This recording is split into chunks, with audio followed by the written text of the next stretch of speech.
1 মাস কিংবা 2 মাসের মধ্যেই কিডনি ট্রান্সফার করতে হবে। আর কিডনি ট্রান্সফার করার জন্য মানে অনেক টাকার প্রয়োজন, যে টাকাটা আমাদের এই সামর্থ্যের মধ্যে নাই। ওর আব্বা করে কি? ওর বাবা দিন মজুর, মানে ওই যে গাছের শ্রমিক, ওইখানে কাজ করে। এই যে বর্তমানে চিকিৎসা টাকা পাইছেন কোথায়? টাকা আমাদের গ্রাম দিয়েই মানে উঠাইয়া দেয়, স্কুল কলেজ দিয়ে ওই দিয়ে চালাই।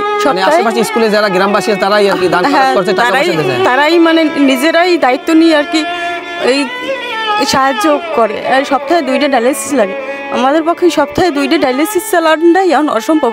তাহলে আপনার এই ভিডিওটা তো দেশ ও প্রবাসী মানুষ দেখতেছে, তাহলে আপনি এদের জন্য কি করবেন? মানে এদের কি কোনো ভিক্ষা চাইবেন যে আমার সন্তান বাঁচে, এরকম কিছু আছে?